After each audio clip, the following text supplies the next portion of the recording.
में रहता था सोमू, एक आम सा मछुआरा जिसकी पत्नी गौरी उसकी आर्थिक स्थिति के चलते कभी खुश नहीं रहती थी। जा रहा हूँ। कहाँ जा रहे हो पिताजी? कहाँ जाएंगे तेरे पिताजी बेटा? वही तालाब, वही मछलियाँ। तेरे लिए लड्डू पेड़े लेने जाने से तो रहे। अरे कैसी बातें करती हो गौरी है? जैसा तुम काम करते हो वैसी ही बातें करती हूँ मैं। ये नहीं कि कुछ काम कर लो, इसमें कोई कमाई भी है? अरे अच्छा खासा खाती हो, पीती हो, है, पहनती ओढ़ती हो, लेकिन फिर भी ऐसी बातें करती हो है? ऊपर वाले का धन्यवाद किया करो, कहीं वो नाराज हो गए ना तो ये सब भी हासिल नहीं होगा, बता रहा हूँ। अरे जाओ तुम, दिमाग न खराब करो। हर दिन वही पुराना जाल, पुरानी तालाब। शर्मा के घर में तो नया छप्पर लग गया और तुम अब भी वहीं के वहीं।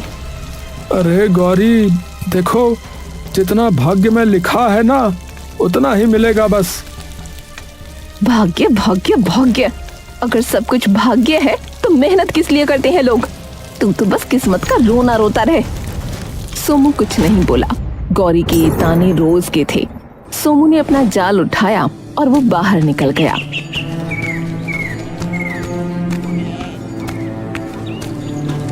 अरे चल रे जाल, आज कुछ ज्यादा मछलियां पकड़ ले तो गौरी का मूड भी ठीक हो जाए। गांव में 2 तालाब थे, एक में भीड़ रहती थी और दूसरे में मछलियां कम थीं, इसलिए वहां कम लोग जाते थे।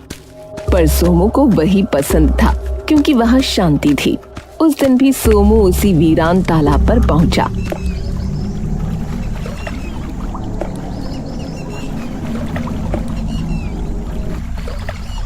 जाल फेंका, इंतजार किया, लेकिन आज कोई मछली नहीं आई।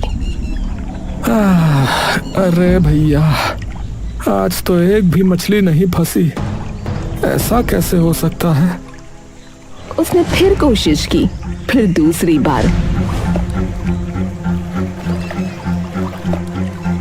तीसरी बार, पर हर बार खाली जाल। वो थक कर बैठ गया। भगवान, लगता है अब भगवान भी हमसे नाराज हो गए हैं। उस दिन वो खाली हाथ लौटा।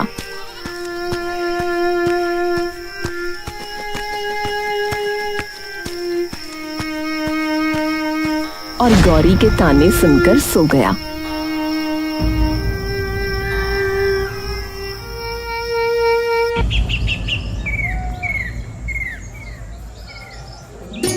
अगले दिन उसने तय किया कि अब वो भी उसी तालाब पर जाएगा जहां सब जाते हैं।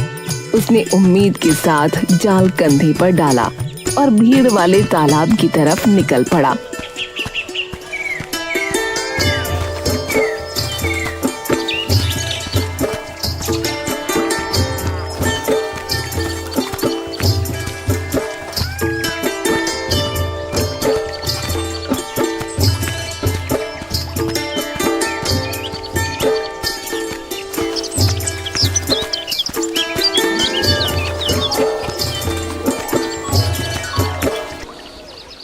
अरे सोमू भी आ गया, देखो। अरे क्या बात भैया, आज हिया का रास्ता कैसे भूल गए? अरे राजू, उधर लगता है मछलियां खत्म हो गई हैं शायद। अरे उधर तो इतने लोग भी नहीं जाते। अरे तुमने अकेले ही मछलियां खत्म कर दी क्या वहाँ? सभी ठहाका लगाते हैं। थोड़ी देर बाद अचानक वहां से भी सारी मछलियां गायब हो गईं। अरे अरे ये क्या भैया? अरे सुबह तक तो मछलियां छलांगे मार रही थी, अभी अभी कुछ दिखाई नहीं दे रहा है। अरे इसकी वजह से, हाँ, इसके कदम ही अशुभ है भैया। हाँ, इसके आने के बाद ही तो ये सब बंद हुआ है। ये बंदा मनहूस है भैया। हाँ भैया, मनहूस है। अरे भैया चुप हो जाओ। अरे भगवान के लिए चुप हो जाओ। अरे भैया ये क्या बात हुई बताओ। अरे मैं तो बस अपनी रोजी रोटी के लिए आया था और कोई बात नहीं है। अरे अपनी रोजी के चक्कर में तूने सबकी रोजी रोटी छीन ली रे, पनौती कहीं का। आवाजें तेज होती गईं, हर ओर से ताने सुनाई देने लगे। सोमू बस खड़ा रहा। हाँ सही कह रहा पवन भैया, सच में पनौती ही है ये। अरे भैया एकदम मनहूस है। अरे हमारा क्या होगा भैया, आज हमने भी मछलियां नहीं पकड़ी।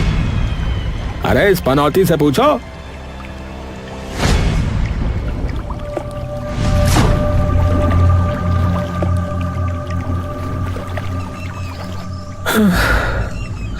शायद ये लोग सही ही कह रहे हैं।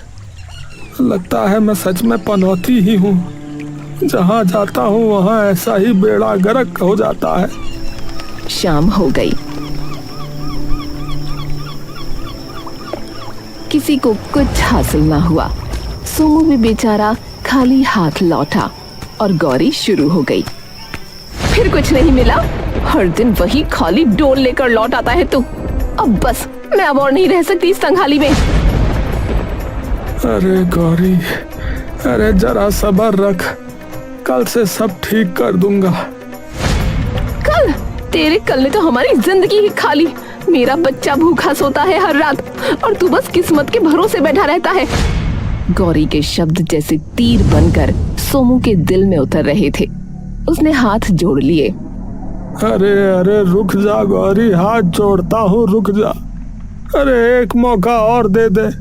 अरे मैं कुछ करके दिखाऊंगा, तू एक मौका और दे दे बस। अब तेरी वादों पर भरोसा नहीं। मैं अपने बच्चे को लेकर मायके जा रही हूँ। गौरी ने अपनी पोटली बांधी और बिना पीछे देखे चली गई।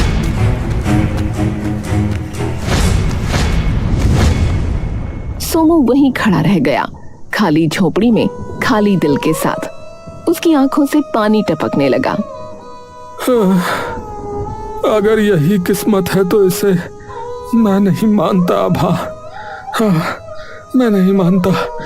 मैं अब अपनी किस्मत बदलूंगा। हाँ, बदल कर रहूंगा। हाँ।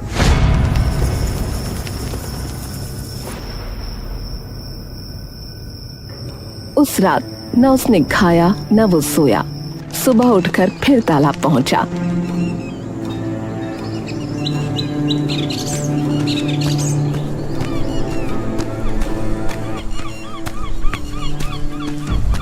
जाल फेंका, घंटों बैठा, लेकिन नतीजा वही सन्नाटा। अब गांव में चर्चा फैल गई थी।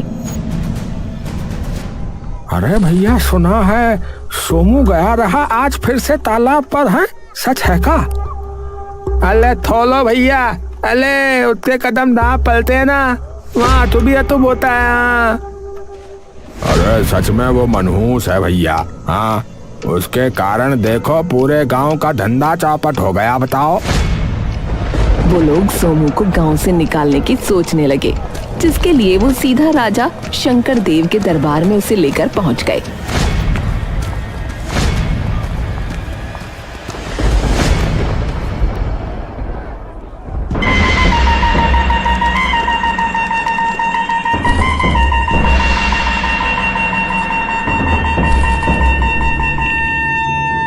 महाराज, गांव वाले कह रहे हैं कि ये मछुआरा सोमू मनहूस व्यक्ति है। इसके रहते सबका दुर्भाग्य बढ़ता जा रहा है महाराज। मनहूस? क्या सच में? तभी एक सैनिक हांफता हुआ भीतर आया। महाराज, महाराज, महाराज की जय हो। महाराज, पड़ोसी राज्य के राजा जिनसे आपने पिछले सप्ताह ही संधि की थी, वो अब क्रोधित हो गए हैं, नाराज हो गए महाराज। उन्होंने युद्ध की तैयारी प्रारंभ कर दी है। राजा का चेहरा बदल गया। उनकी आंखों में गुस्से की लपटें थीं। क्या कहा? अभी तो समझाता हुआ था। जी, पर अब जाने क्या हो गया उनको। ये सब इस मनहूस मछुआरे की वजह से है। इसे अभी महल से निकाल दो। इसके कदमों का साया भी इस राज्य पर ना पड़े। ये हमारा आदेश है। जी महाराज। और हाँ, आज के बाद कोई भी आम व्यक्ति, विशेष तौर पर गरीब और निर्धन, इस महल में नहीं आएगा। क्या मालूम कौन मनहूस है और कौन नहीं।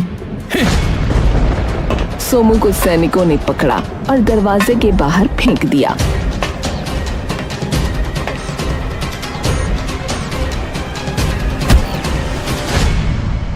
गिरा, फिर भी कुछ न बोला। अरे अब जाऊं तो कहाँ जाऊं? अरे अब तक हम जब चाहते थे तब राजा के पास चले जाते थे। इस मनहूस की वजह से तो जो है अब हमारा राज दरबार का दरवाजा भी बंद हो गया भैया। अब राजा किसी से बात नहीं करेगा, कह दिया है उसने। अरे वैसे तुझे कुछ अजीब नहीं लगा? महाराज ऐसे तो नहीं थे। अरे भैया यहाँ खाने के लाले पड़े हैं और तुझे जो है महाराज की पड़ी हुई है। अरे महाराज चलो अब यहाँ से। उधर सोमू भूखा प्यासा बिना दिशा के चलता रहा।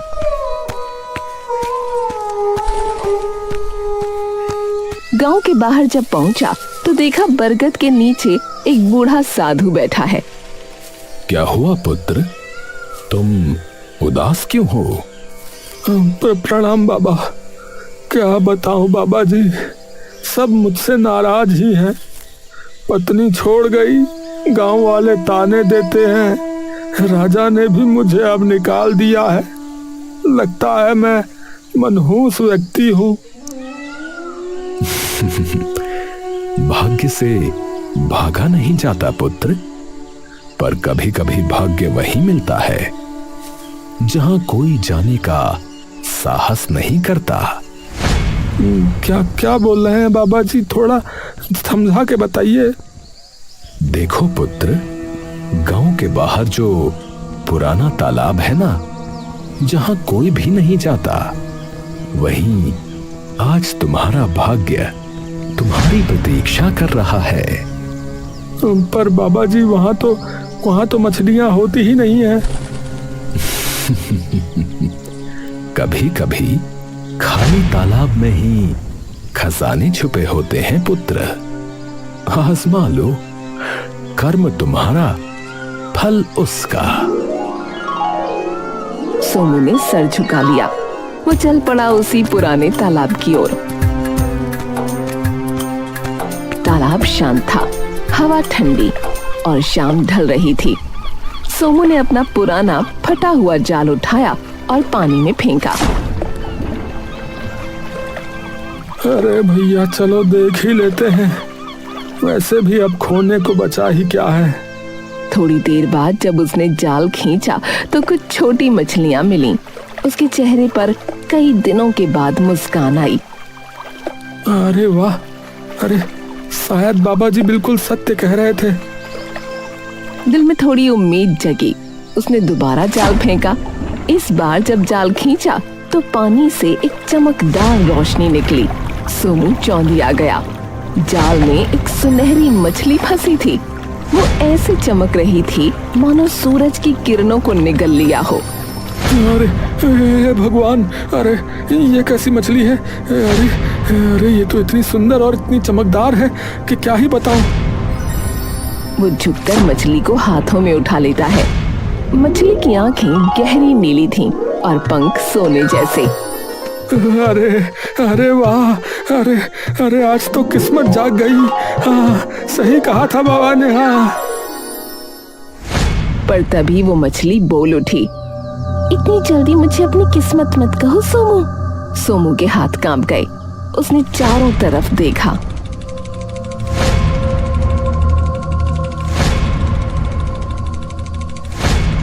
पर कोई नहीं था। मैं ही बोल रही हूँ, डर मत, तेरा समय अब बदलने वाला है। सोमू की धड़कनें तेज हो गईं। वो अब भी विश्वास नहीं कर पा रहा था कि मछली बोल रही है।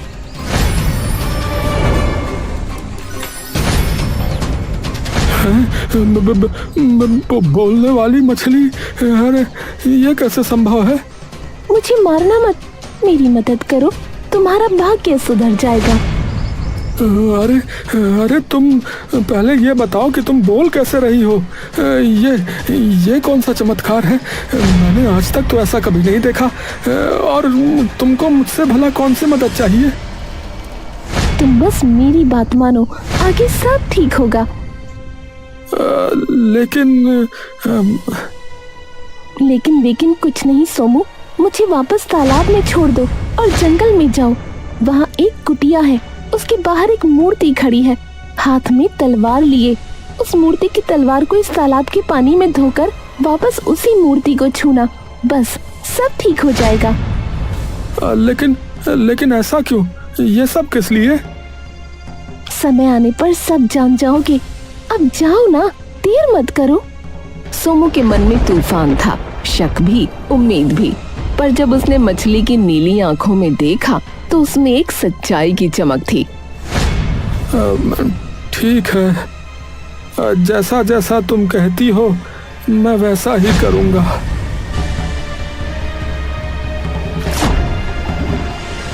वो जाल समेटकर जंगल की ओर बढ़ चला।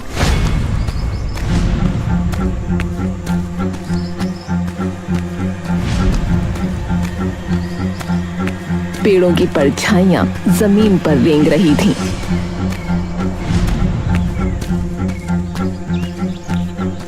जैसे कोई पीछे पीछे चल रहा हो।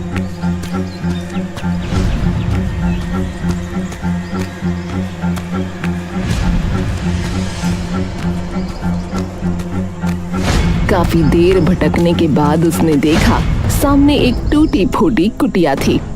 कुटिया के बाहर सचमुच एक पत्थर की मूर्ति खड़ी थी और तलवार उसकी मुट्ठी की ढीली पकड़ में थी। यही होगी वो जगह। उसने कांपते हाथों से मूर्ति की तलवार उठाई। तलवार ठंडी थी, जैसे बर्फ की बनी हो। वो तालाब की तरफ गया।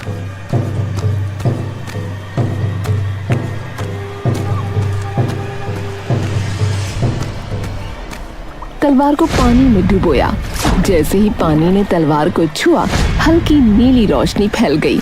वो तलवार लेकर लौटा। अब बस मूर्ति को छूना बाकी था।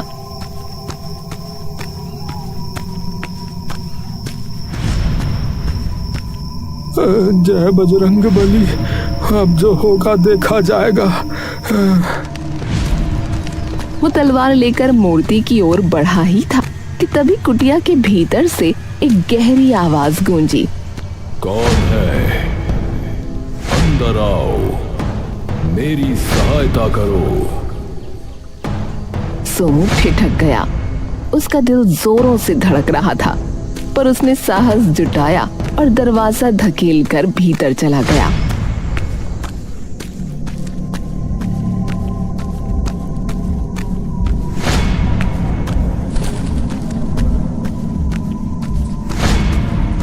अंदर अंधेरा था। कोनों में मकड़ी के जाले, दीवारों पर पुराने निशान। बीच में एक आदमी रस्सियों से बंधा पड़ा था। अरे तुम कौन हो भाई? मुझे मुक्त कर दो। मैं एक जादूगर हूँ, वही जिसने ये मूर्ति बनाई थी। जादूगर? और वो सुनहरी मछली कौन है? वो एक धोखे की कहानी है। किसी ने मुझसे जादू करवाया था, पर उसने धोखा दिया। का मतलब? देखो, मैं पूरी बात नहीं बता सकता। जादू करवाने वाले ने धोखे से मुझसे ऐसा जादू करवा दिया कि ये सच्चाई अगर मैं किसी को भी बताऊंगा तो राख बन जाऊंगा। अरे भाई, पर ऐसा है तो उसने तुम्हें मारा क्यों नहीं? क्योंकि अगर वो मुझे मारता तो मेरा किया हुआ जादू भी वहीं समाप्त हो जाता ना। इसलिए उसने मुझे इस कुटिया में बंदी बनाकर जीवित रखा। बस मुझे मुक्त कर दो सोमो, आगे का रास्ता तुम स्वयं जान जाओगे। सोमू का मन उलझ गया। फिर भी उसने सोचा, जिसने दुख झेला है उसकी मदद करनी ही चाहिए। चलो ठीक है, मैं तुम्हें अभी मुक्त करता हूँ। उसने रस्सियां खोली। जैसे ही आखिरी गांठ खुली, हवा का तेज झोंका आया। धन्यवाद सोमू, धन्यवाद। अब मैं मुक्त हूँ। जाओ, तुम्हारा भाग्य सबसे उत्तम हो। इतना कहकर वो अचानक हवा में विलीन हो गया, जैसे कभी था ही नहीं। सोमू हैरान खड़ा रह गया। अरे कहाँ चला गया? अभी तो यही था। हे प्रभु, ये क्या हो रहा है? मुझे तो पता भी नहीं है कि अब करना क्या है मुझे। उसी क्षण उसे मछली की बात याद आई। तलवार को मूर्ति से छूना। उसने तलवार उठाई और मूर्ति के पास गया।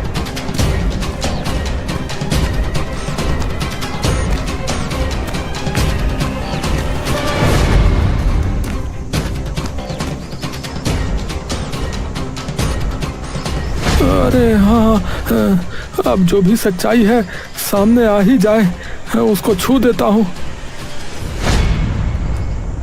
उसने तलवार से मूर्ति को छुआ। क्षण भर के लिए सन्नाटा छा गया। फिर जमीन कांपी, मूर्ति में दरारें पड़ने लगीं और अंदर से एक तेज रोशनी फूटी। सोमू ने आंखें ढक लीं। जब रोशनी थमी तो मूर्ति की जगह पर एक इंसान खड़ा था।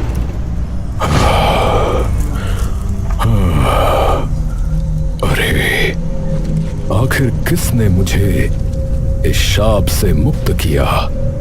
अरे महाराज शंकर देव, अरे महाराज आप यहाँ कैसे? हाँ, मैं ही हूँ। मुझे किसी ने छल से इस रूप में कैद कर दिया था। अरे मतबल जो महल में है वो असली राजा नहीं है? नहीं सोमू, वो एक बहरूपिया है जिसने मुझे छल से मूर्ति बनाया, परंतु तुमने मुझे मुक्त किया है, इसलिए अब सच का पर्दा उठेगा। चलो मेरे साथ चलो, अब महल लौटने का समय आ गया है।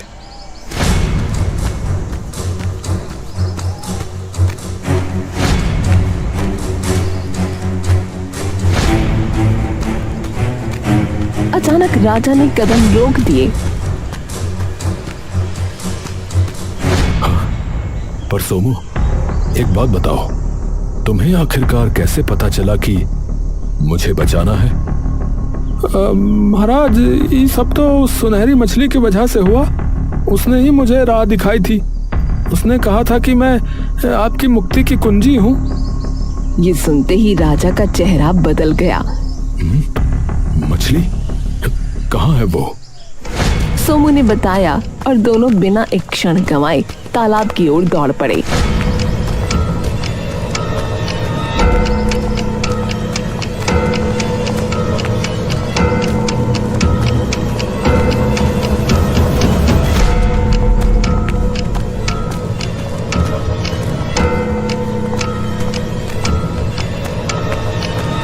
दोनों पहुंचे तो देखा वही सुनहरी मछली किनारे तैर रही थी, जैसे किसी का इंतजार कर रही हो। अरे इतने समय से तुम यहीं थी? हाँ महाराज। राजा ने अपनी तलवार से उंगली पर हल्की चोट की और खून की कुछ बूंदें तालाब में टपकाईं। अचानक मछली का शरीर फैलने लगा और कुछ ही पलों में सामने एक स्त्री खड़ी थी। प्रिय, हे प्रिय, मेरी रानी। हाँ, इस मछुआरे ने हमें मुक्त किया है मेरे स्वामी। मैं तो बस आदेश का पालन कर रहा था महाराज। चलिए महल चलते हैं अब। तीनों महल लौटे।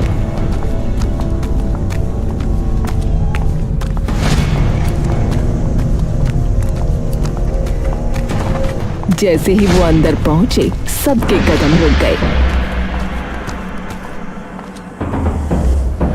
अरे ये कौन है बहरूपिया? इसे अंदर किसने आने दिया? बहरूपिया तो तू है रे। मैं हूं असली राजा शंकर देव। दरबार में सन्नाटा छा गया। दरबारी एक दूसरे का चेहरा देखने लगे। अरे भैया दो राजा, असली कौन है और नकली कौन? सच छुपाया जा सकता है पर हमेशा के लिए नहीं। यही असली शंकर देव है और सबूत है ये मछुआरा जिसने हमें मुक्ति दिलाई। और तेरी रानी कहाँ है, बता जरा। बकवास न कर औरत, वो अपने मायके गई है। ये सब मेरा राज्य छीनने का षड्यंत्र है। सच का पता अभी चल जाएगा। उसने अपने बर्तन में भरा हुआ तालाब का पानी उठाया और एक झटके में उस राजा के चेहरे पर फेंक दिया। अचानक सिंहासन पर बैठे राजा का चेहरा पिघलने लगा।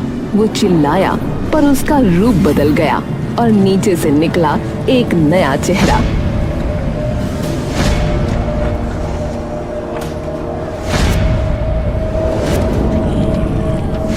अरे राजकुमार, आप तो गुरुकुल गए थे। हे भगवान, बेटा तुम हमारे साथ छल करने वाला है, हमारा ही खून था। मैं समझ रहा हूं। इसे भय था कि मैं इसे उत्तराधिकारी नहीं बनाऊंगा, इसी कारणवश इसने ये किया। राजा का अंदाजा बिल्कुल सही था। राजकुमार ने इसीलिए ये किया था। महारानी, मैं राजकुमार को इस राज्य का राजा नहीं बना सकता। वो बहुत ही क्रूर व्यक्ति है। मैं अपनी जनता को तड़पते हुए नहीं देख पाऊंगा। राजा के लिए मैं किसी अच्छे व्यक्ति का चुनाव करूंगा। मुझे गद्दी चाहिए। अगर पिताजी ने ना दी तो मैं छीन लूंगा। अब न्याय होगा। इस विश्वासघाती को कारागार में डाल दो। सैनिक आगे बढ़े।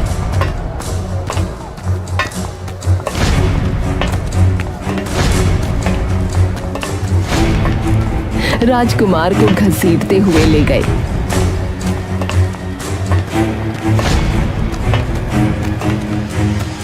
राजा शंकर देव की जय। राजा शंकर देव की जय। राजा शंकर देव की जय। नहीं, अब से असली राजा वह है जिसने मुझे मुक्त किया। अरे महाराज, मैं तो बस एक गरीब मछुआरा हूं और कुछ नहीं।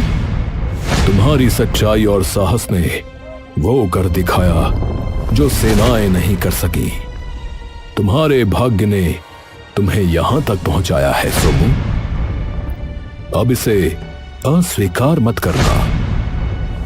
पर मेरा भाग्य तो ऐसा है महाराज कि जिस तालाब पे मैं पहुंचा वहां मछलियां ही गायब हो गई। वो आपका भाग्य नहीं, हमारे नकली राजा की करतूत थी। उन्होंने एक ऐसी औषधि डलवाई थी ताकि तालाब सूख जाए और वो उसे अपने काम में ला सके। क्या? अब तो मान गए ना सोमू अपने भाग्य को। आज से तुम इस राज्य के रखवाले हो, क्योंकि सच्चा राजा वही है जिसके हृदय में दया और सत्य बसता हो। उसी पल दूर गांव में बैठी गौरी तक ये खबर पहुंची। वो दौड़ी दौड़ी महल पहुंची।